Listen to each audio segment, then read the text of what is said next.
Budget पूरी तरीके से धोखेबाज बजट है। इस बजट में अधिकांश मामलों में जिसमें वित्तीय प्राविधान निहित हैं और जिसको एक वादे के रूप में कहा गया है, ये कहा गया है कि ये 3 वर्ष आगे के 3 वर्षों के लिए, इसका मतलब है जो वर्तमान वित्तीय वर्ष है उसमें सरकार के पास धन नहीं है और इसलिए लायबिलिटी नहीं लेना चाहते हैं।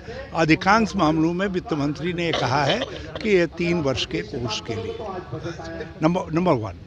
नंबर 2, हम उम्मीद कर रहे थे कि आखिर अपने कार्यकाल के आखिरी वर्ष में, जबकि प्रधानमंत्री जी ने शुरू में कहा था कि हर साल 2 करोड़ नौकरियां, तो कम से कम देश के युवाओं से माफ़ी मांगते हुए कहते कि भाई पहले 9 साल या 8 साल मैं आपको 2 करोड़ लोगों को हर साल नौकरी नहीं दे पाया और अब इस साल हम उस वादे को पूरा करेंगे ताकि आगे के लिए भी एक परंपरा प्रारंभ हो।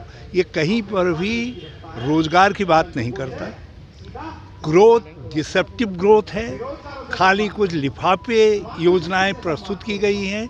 उन लिफाफे योजनाओं से सामान्य लोगों के जीवन में कोई परिवर्तन नहीं आने जा रहा है। महंगाई को ये कहीं पर एड्रेस नहीं करता, उसको घटाने की बात कहीं पर नहीं करता। इनकम टैक्स में जो रिबेट है आखिर 6 साल बाद आप कर रहे हैं और वो भी एक 50,000 का फ़ायदा आपने जो है टैक्स पेयर तक पहुंचाया है, चाहे पुरानी स्कीम के हिसाब से लीजिए या नए स्कीम के हिसाब से लीजिए, और ये तकरीबन 50,000 के आसपास आता है जो है। तो वो भी एक प्रकार आंसू पोंछने का काम भी वित्त मंत्री ने लोअर मिडिल क्लास का नहीं किया है।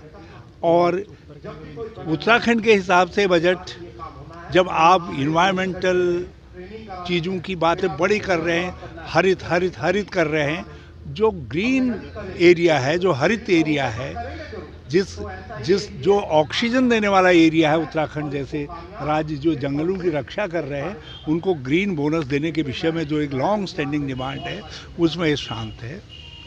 आपदा के क्षेत्र में हम आपदाओं से सबसे ज़्यादा प्रभावित होते हैं उत्तराखंड के लोग।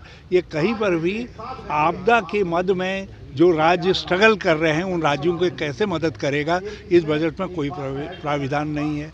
तो रोज़गार नहीं, इसमें महंगाई को रोकने का कोई उपाय नहीं, और अर्थव्यवस्था में जो असमानता बढ़ती जा रही है, गरीब गरीब होता जा रहा है और चंद लोग खरबों खरबों के मालिक होते जा रहे हैं, उसको पाटने का कोई इरादा किसी तरीके का इस सरकार का नहीं लगता है। कुछ छूटें यदि बड़ी दी भी गई हैं तो उन लोगों को दी गई हैं जो बहुत ही हायर टैक्स स्लैब के अंदर हैं, उनको छूट दी गई है। लोअर टैक्स स्लैब के लोगों को किसी तरीके की राहत लगता है। प्रधानमंत्री जी के पास युवाओं के लिए कोई शब्द ही नहीं है। ये कहीं पर भी जब बेरोजगारी को हल करने की बात नहीं करता है, ये नौजवानों के सामने उनके जीवन का कोई रोड मैप नहीं बनाता है। एजुकेशन और सोशल स्पेंडिंग जिसमें मेडिकल आदि है उसमें बहुत ही माइनर वृद्धि करता है, सोशल सेक्टर को इग्नोर करता है। तो ऐसे बजट को जो है ये कहा जाएगा कि केवल ये चंद शब्दों का बजट है, इससे देश की समस्या का कोई समाधान नहीं होने जा रहा।